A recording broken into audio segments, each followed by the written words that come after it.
Greetings. I'm happy to talk to you on World Environment Day. This is an extremely important occasion when we should focus our attention on what we are doing to the environment and the natural resources of this planet.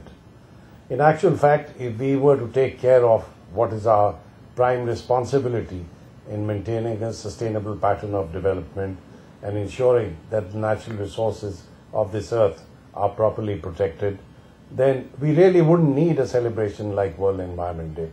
But since it's obvious that for many years now, in decades as a matter of fact, we have been neglecting the protection of the environment, that we need to remind ourselves on a day like this, on June the 5th, to tell us that we have to change our course of growth and development. It is not a case of end-of-pipe solutions, because those have been tried in the past.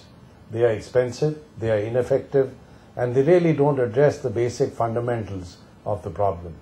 What we really need to do is to look at the very structure of our development and the growth that we have established in the past, and to see that we bring about a major deviation. Now, what I'd like to talk to you about is the problem of climate change, which is becoming increasingly serious. And as we have brought out in the IPCC fourth assessment report, our projections clearly indicate that if we continue on a path of business as usual, we could end up by the year 2100 with temperatures that would range anywhere from 1.1 to 6.4 degrees Celsius above what we had at the start of the century.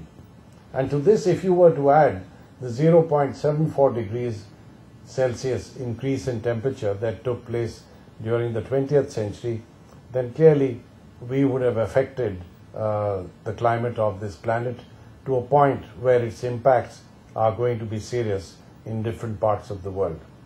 Now, what we find particularly is the fact that some of the poorest regions in the world would be the worst affected in terms of the impacts of climate change. And we therefore owe it not only to generations yet to come, but even to generations that are living on this planet under very difficult conditions and who obviously are going to suffer the worst impacts of climate change. Therefore, there is an ethical dimension to this challenge which we cannot possibly ignore any longer. Now, to bring about change, we have clearly identified the need for the use of technology that can reduce the emissions of greenhouse gases. We've also identified policies by which new technologies can be developed. A proper signal will be provided to the market by which these technologies are developed and disseminated on a large scale. But there's another dimension of the problem that we have probably not given enough attention to. And that is the problem of our consumption and the need for us to change our lifestyles. There are a variety of ways by which we can change our lifestyles without necessarily giving up the comforts and well-being that we have now come to accept throughout the world, but by actually ensuring that there are some win-win situations, win-win solutions that we need to put into place. And one of these relates to the diet that we eat. As it happens throughout the world with increases in income, there is a shift which is very predominant towards greater consumption of animal proteins. But we know that the meat cycle, particularly as it is being executed and pursued today, is very, very intensive in the emissions of greenhouse gases. Let me explain how very briefly.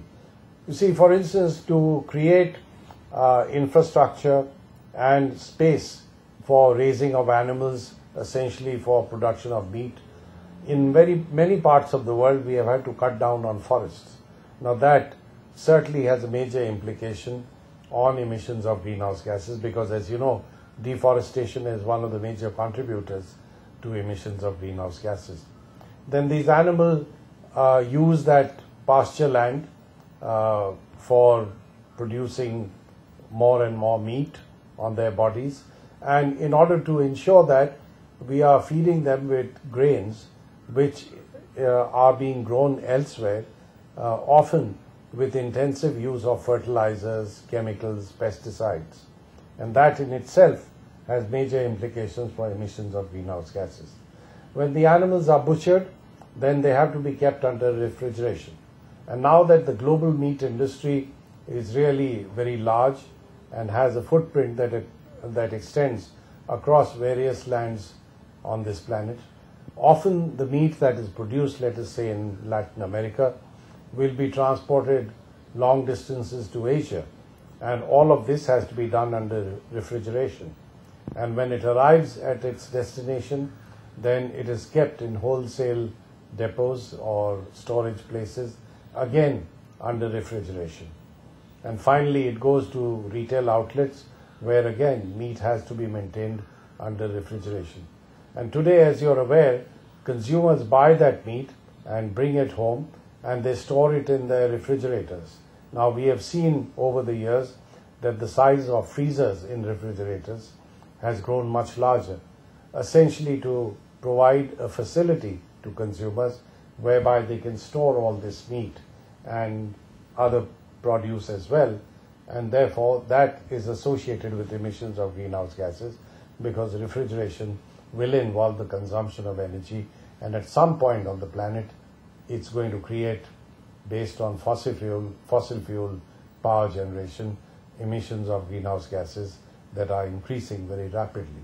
So I want to highlight the fact that the current meat cycle that you have across the globe essentially is very intensive in emissions of greenhouse gases. And I'm not for a moment recommending that you give up consumption of meat. All I'm saying is that it should be consumed in moderation.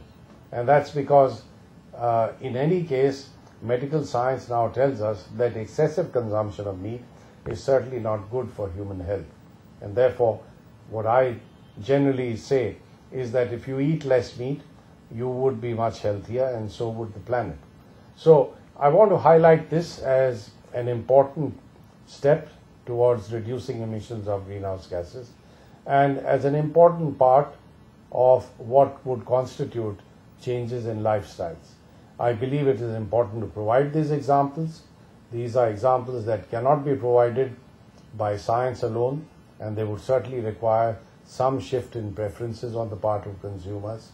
And therefore, I would like to appeal, irrespective of what happens at the policy-making level, that we as human beings and as individuals try to do what we can, not only to ensure a stable climate on this planet, but also to make sure that we ourselves are able to live healthier and live much better with a lower consumption of meat than several opulent and prosperous societies have become accustomed to. So an increase in income doesn't necessarily require that you increase proportionately your consumption of meat as well. And I think this is where we need to go back to traditions that have existed in different parts of the world. For instance, ensuring that on a Friday you don't eat any meat. And that, of course, was enshrined in religious beliefs. But today, I think we have a new religion, we have a new ethic, and that is essentially to see that we protect our planet. And therefore, each one of us must do what we can. And this is not really an issue of policy or seeing that governments take certain actions. Ultimately, I think the time has come for human beings and communities to take action on their own, by which we can reduce the emissions of greenhouse gases.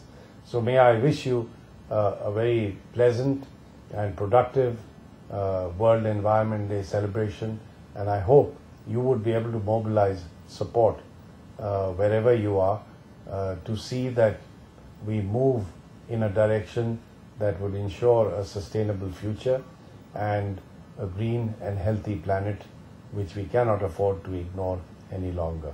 Thank you very much.